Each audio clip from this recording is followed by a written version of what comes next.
नमस्कार दोस्तों, स्वागत है आपका मेरे YouTube चैनल में। और काफी समय से कक्षा 10 के विज्ञान के लेसन नंबर 5 के वीडियो नहीं आ रहे थे, तो आज मैंने उसमें केवल पाचन का बनाया था। अब इस पाठ को आगे बढ़ाते हुए अपन श्वसन के बारे में बात करेंगे। कक्षा 10 एनसीईआरटी श्वसन के बारे में अपन पढ़ेंगे आज। जैसा कि मित्रों, आप मेरे चैनल को सब्सक्राइब कीजिए, बेल आइकन को दबाइए और अच्छी अच्छी जानकारी आप इसमें प्राप्त कर सकते हैं।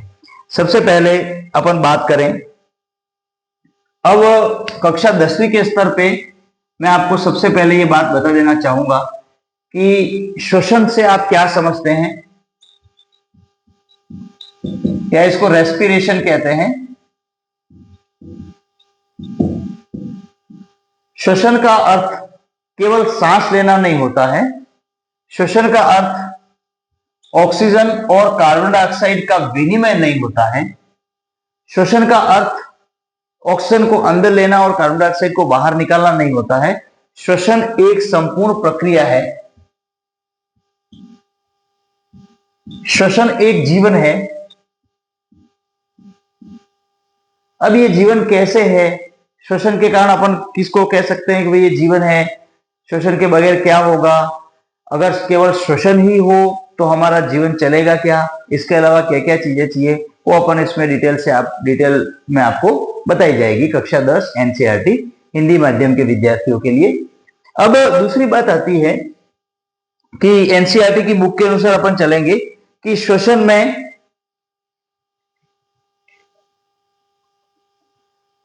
की प्रक्रिया में ग्लूकोज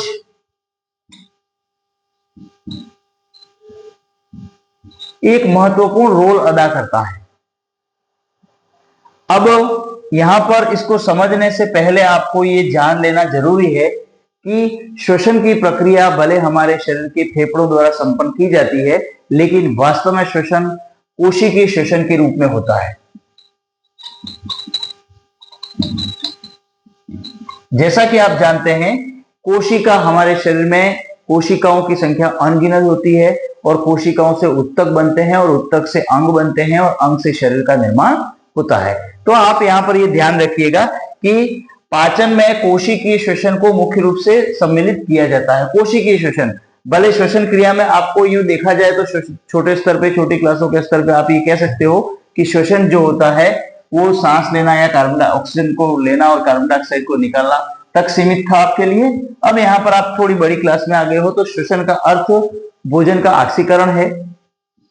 ये ध्यान रखना है सबसे पहले आपको, भोजन का ऑक्सीकरण।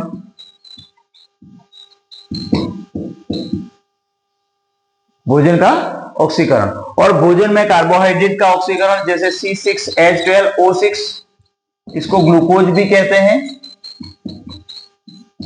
अब इसको दो भागों में बांटा जा सकता है।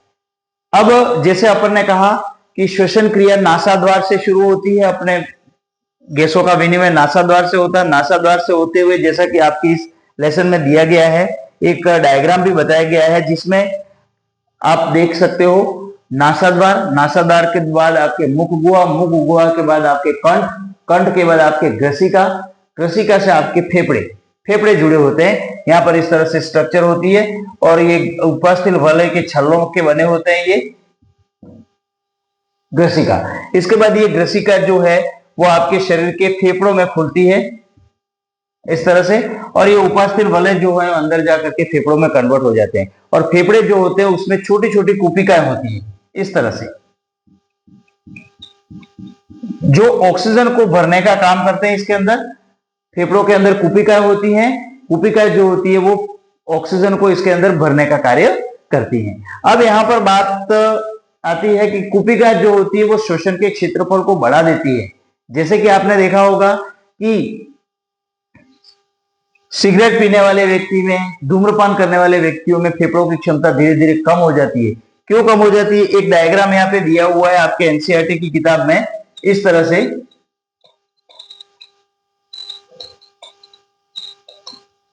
इस तरह से ये कूपिकाएं हैं। ये फेफड़ों के अंदर की सतह का एक डायग्राम आपको बताया गया है जिसमें कूपिकाएं होती हैं। ये कूपिकाएं जो होती है वो ऑक्सीजन को अपने अंदर भरने का काम करती हैं और श्वसन के क्षेत्रफल को बढ़ाने का कार्य करती हैं। यहां पर अब बात करते हैं, ये तो आप इसकी आकारिकी अपन ने समझ ली कि भाई सबसे पहले नासाद्वार, मैं आपको फिजिकली बताया तो नासाद्वार के बाद मुख गुहिका का मतलब ये मुंह जो है वो आपका मुख गुहिका कहलाता है। उसके बाद मुख गुहिका जो है वो आपके श्वास नली या इसको अपन क्या कहते हैं, कंठ कहते हैं। कंठ में ग्रसिका में खुलती है। ग्रसिका उपास्थि छल्लों का वलय होता है और यह जो वलय होता है वो अंदर जा करके आपके फेफड़ों में खुलता है। और फेफड़े दो होते हैं, लंग्स दो होते हैं, जिसको लंग्स कहते हैं, दाएं और बाएं फेफड़े कहे जाते हैं। अब दूसरी बात आपको ध्यान रखनी, इन फेफड़ों में क्या होता है, तो इन फेफड़ों में छोटी छोटी कूपिकाएं होती हैं जिनको श्वसन की इकाई कहा जा सकता है। श्वसन की इकाई का मतलब इसके अंदर ऑक्सीजन गैस को भरा जाता है, इसलिए उसको श्वसन की इकाई कहा जाता है। दूसरी बात आपको याद रखनी है भैया कि अब यहाँ पर श्वसन की बात कर रहे हैं अपन, तो यहाँ पर ये तो आपके फिनोमेना थोड़ा सा ये हो गया, आकारिकी हो गई, स्ट्रक्चर हो गया कि आपके श्वसन के अंग कैसे हैं, कौन से हैं। अब दूसरी बात करें, इसको पढ़ने से पहले दूसरी बात की जाती है कि क्या सभी जीवों में श्वसन अंग फेफड़े होते हैं या सभी जीवों में श्वसन की जो क्रिया है वो इतनी विकसित होती है? जी नहीं, अलग अलग जंतुओं के शरीर में, अलग अलग जीवों के शरीर में, जंतु या पौधों की बात करें, अभी यहाँ पर अपन जंतुओं की बात कर रहे हैं, अलग अलग प्रकार के जंतुओं के शरीर में श्वसन की क्रिया के लिए जो अंग होते हैं वो अलग अलग होते हैं। जैसे कि मनुष्यों में फेफड़े होते हैं, मछलियों में गलफड़े होते हैं, कुछ जीव ऐसे होते हैं जिनमें श्वसन के कोई अंग नहीं होते हैं, जैसे कि अमीबा, उनकी सामान्य सतह से श्वसन होता है, ऑक्सीजन को ली जाती है और CO2 को बाहर निकाला जाता है। तो यहाँ पर अलग अलग जीवों में अलग अलग प्रकार का श्वसन होता है। अब यहाँ पर दूसरी बात आती है कि श्वसन भी दो प्रकार का होता है, श्वसन 2 टाइप, एक तो ऑक्सीजन की उपस्थिति में और एक ऑक्सीजन की अनुपस्थिति में। ऑक्सीजन की अनुपस्थिति में, एक उपस्थिति में श्वसन होता है और एक ऑक्सीजन की अनुपस्थिति में होता है। अगर अपन बात करें कि मनुष्यों में श्वसन की बात करें तो यहां पर कोशिकीय श्वसन इसके अंदर समझा जाएगा। कोशिकीय श्वसन किसे कहते हैं? कोशिकीय श्वसन का अर्थ यह होता है कि आपने देखा होगा कि आपके कोशिका के अंदर कोशिका द्रव्य, केंद्रक और जीव द्रव्य होता है।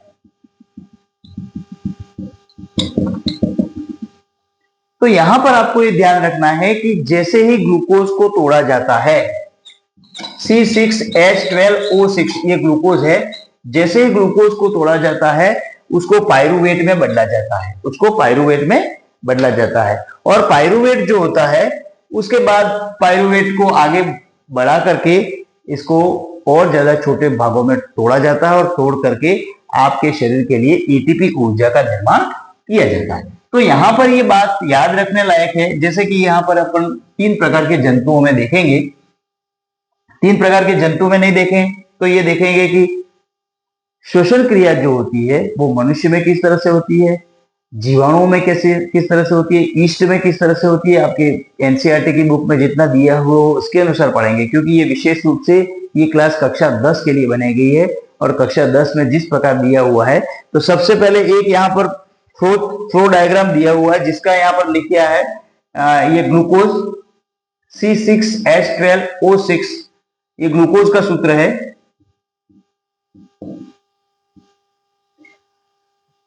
इसके बाद कोशिका द्रव्य में, जैसा कि आपको बताया था अभी मैंने, कोशिका द्रव्य में ग्लूकोज है वो टूट करके पाइरूवेट में बदलता है। ये ग्लूकोज से बनने वाला पदार्थ होता है पाइरूवेट। इसमें आपको पाइरूवेट जो है वो आगे टूट करके,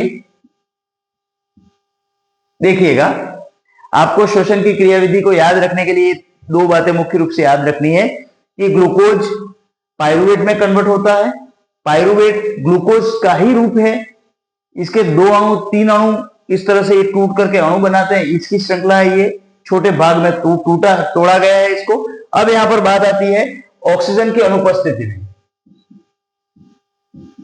ऑक्सीजन की अनुपस्थिति में, और ये ईस्ट में होता है। ईस्ट एक प्रकार के बैक्टीरिया हैं जो विभिन्न प्रकार के भोज्य पदार्थों को बनाने में भी काम में आते हैं, अब हमारे लिए लाभदायक हैं। आपको जीवाणु या बैक्टीरिया के का नाम सुनकर के आपको अपने दिमाग में ये नहीं ले आना है कि भाई ये हमारे लिए हानिकारक ही होंगे, ये लाभदायक बैक्टीरिया होते हैं। ऑक्सीजन की अनुपस्थिति में ये टूट करके, जैसे कि आपके यहां पर दिया हुआ है, एथेनॉल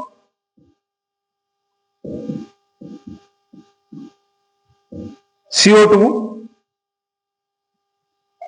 प्लस एटीपी, ऊर्जा।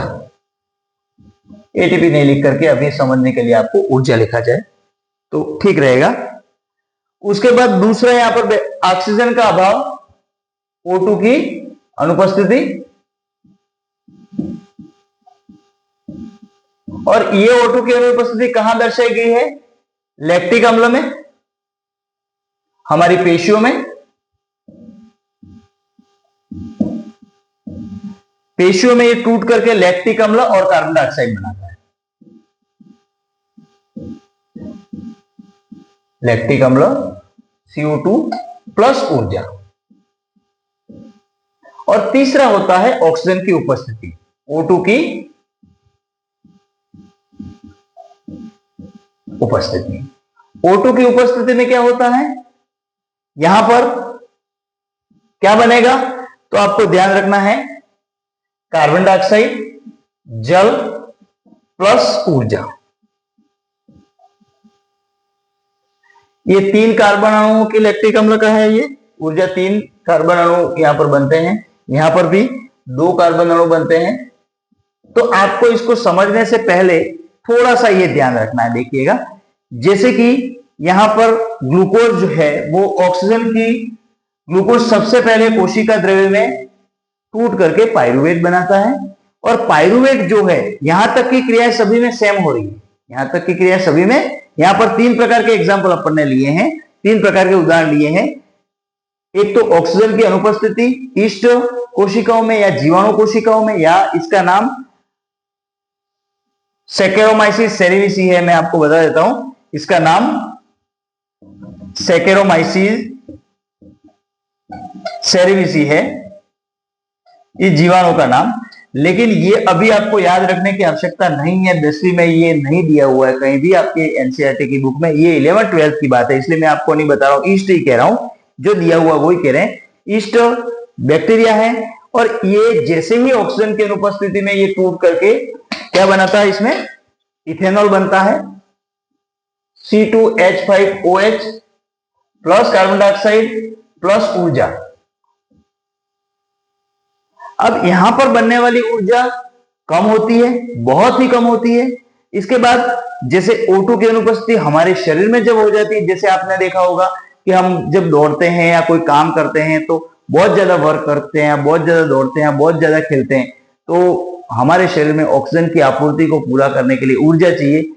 ऑक्सीजन की आपूर्ति को पूरा करने के लिए हमारी बॉडी में लैक्टिक अम्ल का बिना ऑक्सीजन के ही पाइरुवेट टूटता है, बिना ऑक्सीजन के पाइरुवेट टूटता है तो लैक्टिक अम्ल बनाता है।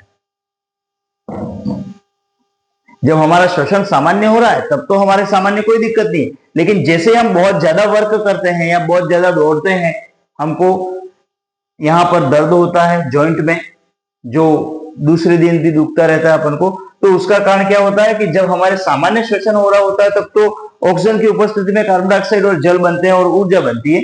लेकिन जैसे हम ज्यादा काम करते हैं, हमारे शरीर को ज्यादा ऑक्सीजन की आवश्यकता होती है, ज्यादा ऊर्जा की आवश्यकता होती है, तब क्या होता है? बिना ऑक्सीजन की उपस्थिति में, बिना ऑक्सीजन की अनुपस्थिति में ये पाइरुवेट है वो टूट करके लैक्टिक अम्ल बनाता है और कार्बन डाइऑक्साइड और ऊर्जा मिल जाती है। और ये लैक्टिक अम्ल जो होता है वो हमारी पेशियों में दर्द उत्पन्न करता है, जमा हो जाता है, जिसके कारण हमको दर्द उत्पन्न होता है, दूसरे दिन भी दर्द दुखता रहता है। तो यहां पर ऊर्जा का निर्माण कम होता है। उसके बाद ऑक्सीजन की उपस्थिति में, जैसे अपन सामान्य श्वसन क्रिया कर रहे हैं, ऑक्सीजन की उपस्थिति में कार्बन डाइऑक्साइड बनेगा, जल बनेगा और ऊर्जा बनेगी। तो ये तीनों पदार्थ कार्बन डाइऑक्साइड को बाहर भेज दिया जाता है, जल उपयोग में आ जाता है और ऊर्जा हमारे शरीर में एटीपी के रूप में बनती है।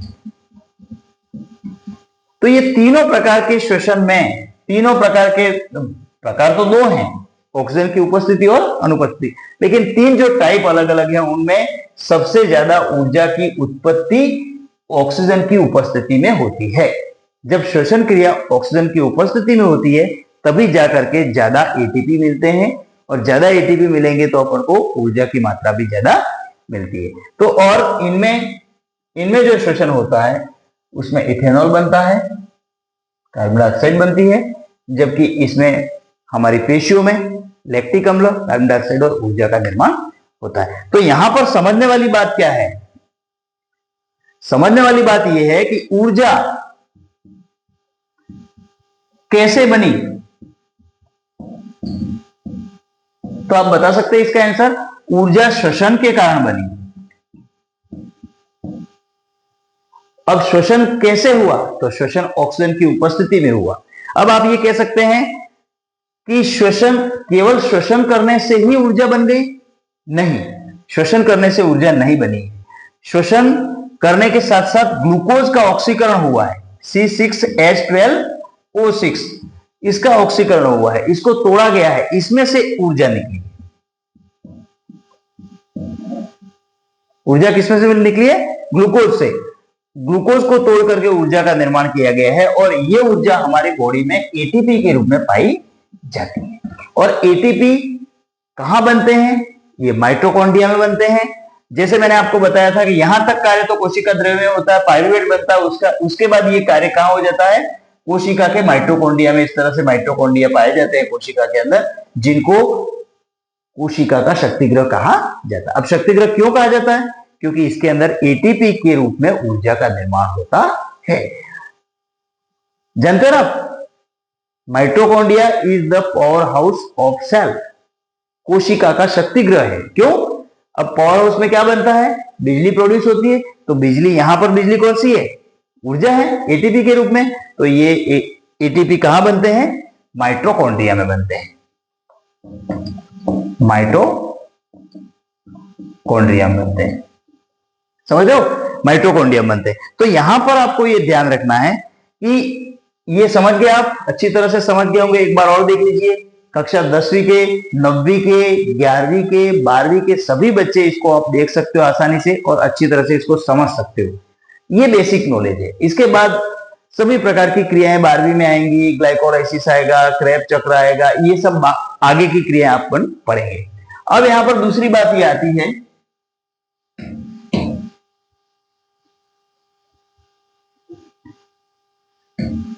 दूसरी बात आपके सामने ये आती है कि एटीपी क्या है।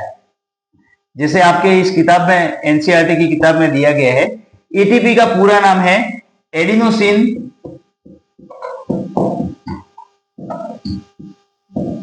ट्राइफॉस्फेट।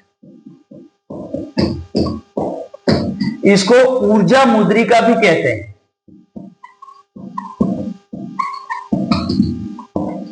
इसको क्या कहा जाता है? ऊर्जा मुद्रिका, एनर्जी पॉकेट,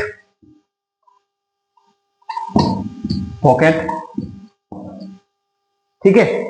या फिर आप यूं कह सकते हो कि हमारे शरीर की ऊर्जा एटीपी के रूप में अपन को प्रोड्यूस होती है और अपन को मिलती है, जिससे अपन कार्य करते हैं। तो कोशिकीय प्रक्रमों में एटीपी ऊर्जा मुद्रा है। इस प्रक्रम से मोचित ऊर्जा का उपयोग एडीपी तथा अकार्बनिक फास्फेट अणु से एटीपी बनाने में किया जाता है। अब यहां पर देखो, ये जो कार्य है वो एडीपी प्लस फॉस्फेट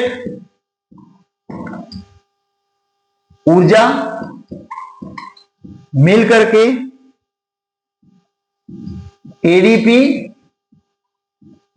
फॉस्फेट बराबर एटीपी का निर्माण होता है।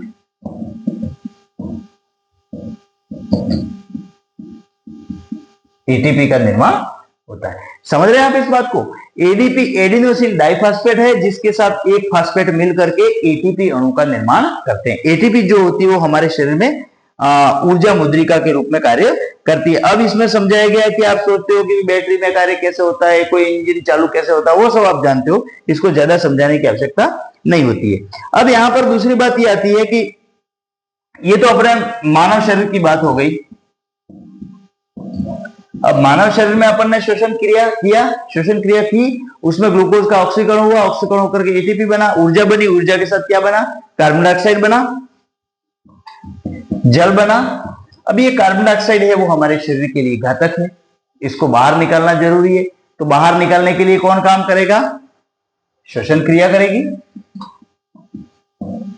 इसको रक्त के साथ मिलाया जाता है और मिला करके हमारे फेफड़ों में वापस भेजा जाता है। फेफड़ों से वापस कार्बन डाइऑक्साइड को श्वास क्रिया द्वारा बाहर निकाल दी जाती है। अब आप ये सोच रहे होंगे कि दूसरे जीवों में श्वसन कैसे होता है, तो दूसरे जीवों में कोई पर्टिकुलर अंग नहीं होते हैं, जैसे कि अमीबा।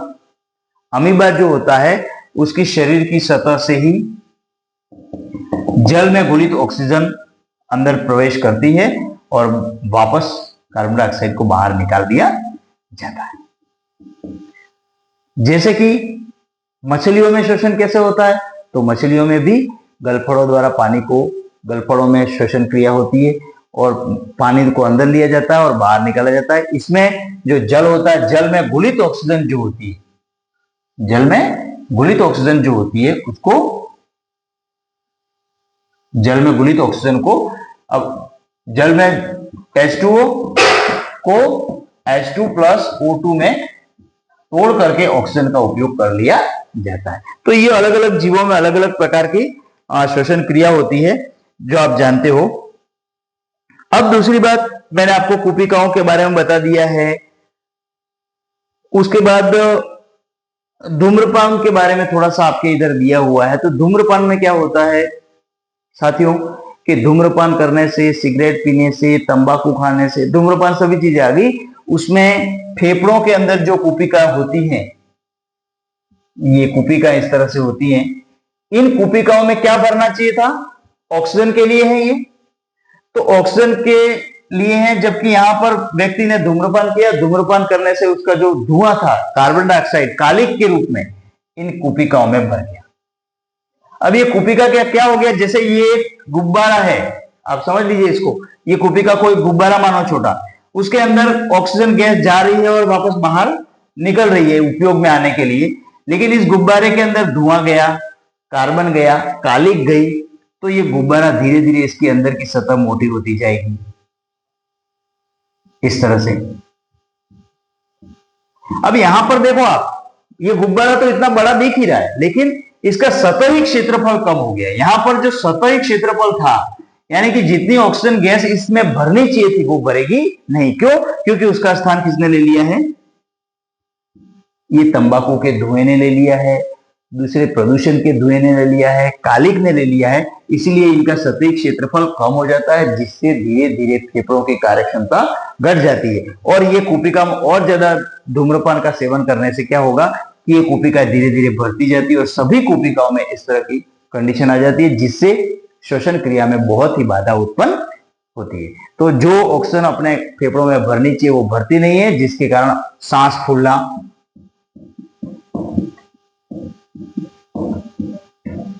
मुख्य रूप से होता है। इसके बाद बहुत सारे व्यक्तियों को फेफड़ों का कैंसर भी हो जाता है अगर ज्यादा इस तरह का धूम्रपान सेवन किया गया। और तो यहां पर ये आपने देख लिया कि किस तरह से कुपिकाओं का सतही क्षेत्रफल कम हो जाता है और कम होने के बाद श्वसन क्रिया में बाधा उत्पन्न होती है, ये भी इसमें बताया गया है। तो ये यहाँ पर मुख्य रूप से जो जो भी चीजें थी श्वसन के बारे में मैंने आपको बता दी है। श्वसन का एक डायग्राम भी है जो आपके मुख से शुरू होकर के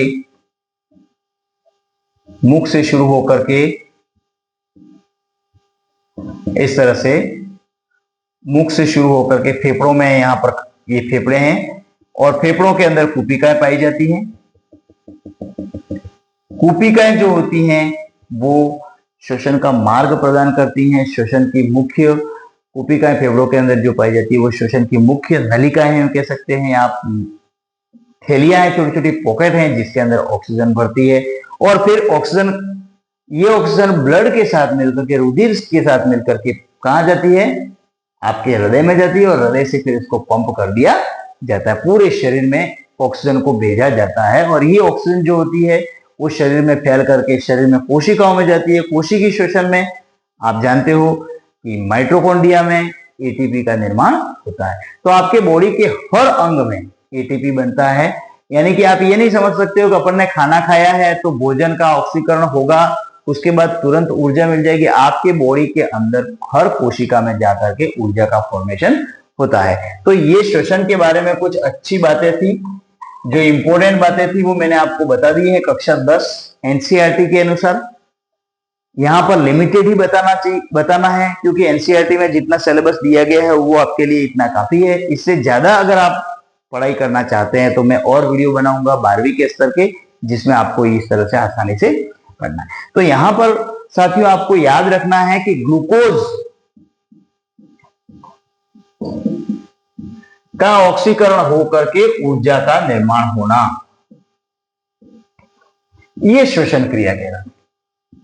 ये श्वसन क्रिया कहलाती है, न कि केवल ऑक्सीजन लेना और कार्बन डाइऑक्साइड निकालना। ये तो सांस लेना है। श्वसन का मतलब कोशिकीय श्वसन से, जैसा कि मैंने आपको बता दिया है। अब साथियों आप इसकी तैयारी कीजिए, कमेंट बॉक्स में लिखिए, और जो भी आपको समझ में नहीं आ रहा है और जो भी क्वेश्चन है, और मेरे चैनल को लाइक कीजिए, सब्सक्राइब कीजिए।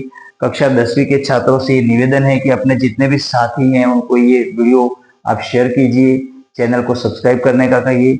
मैं अगला वीडियो और बनाऊंगा, फिर अपलोड करूंगा। धन्यवाद, नमस्ते, थैंक यू, वंदे भारत।